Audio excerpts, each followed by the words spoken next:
কালনা পৌরসভার অন্তর্গত ৬ নম্বর ওয়ার্ডের একটি এলাকায় হঠাৎ দেখা যায় ড্রেনের জল দিয়ে ধোঁয়া বেরোচ্ছে।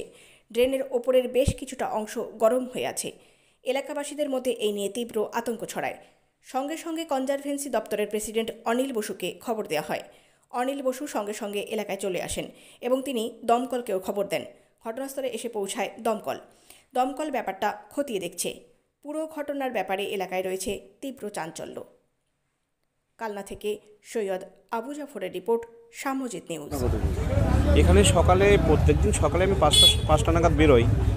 তো কালনা শহরের রাউন্ডে যখন বেরোই, এখান থেকে ৬ নম্বর ওয়ার্ড থেকে একজন বাসিন্দার নাগরিক তিনি ফোন করে বলছেন এরকম মাটির নিচ থেকে ধোঁয়া বেরোচ্ছে এবং রাস্তা গরম হয়ে যাচ্ছে। তখন আমি এখানে স্পটে আসি, এসে দেখতে পাই সত্যি তাই বেরোচ্ছিলো আর কি, ধোঁয়া বেরোচ্ছিলো আর রাস্তা গরম হয়ে আসছে। তখন এটি আমি দেখতে পেয়ে সঙ্গে সঙ্গে থানাতে ফোন করি এবং ফায়ার ব্রিগেডে ফোন করি এবং আমাদের কালনা পৌরসভা কনজারভেন্সি যে লেবার তাদেরকেও ফোন করে ডেকে নিয়েছি যে এখানে কী ব্যাপার, কোথা থেকে কি হলো সেটা ফায়ার ব্রিগেড আসলে ইনকোয়ারি করে সেটা দেখা হবে যে কোথা থেকে কি হয়েছে, তবেই আমরা জানতে পারবো যে এটা কোথা থেকে কি হলো।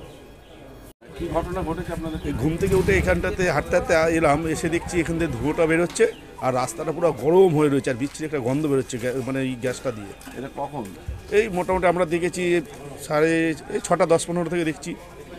তারপরে এখন কি দেখছেন? দেখার পর আমরা এই আমাদের 10 নম্বর ওয়ার্ডের কাউন্সিলর কনভার্সন যে অফিসার রয়েছে তাকে ফোন করলাম, সুমনদাকে ফোন করে এলো। তারপর ফায়ার ব্রিগেডকে ফোন করা হলো, ফায়ার ব্রিগেড এলো।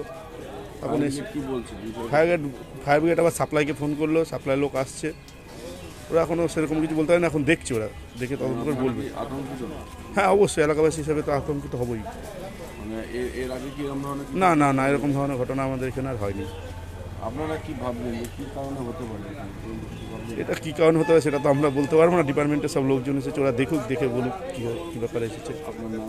আমার নাম উজ্জ্বল সাহা।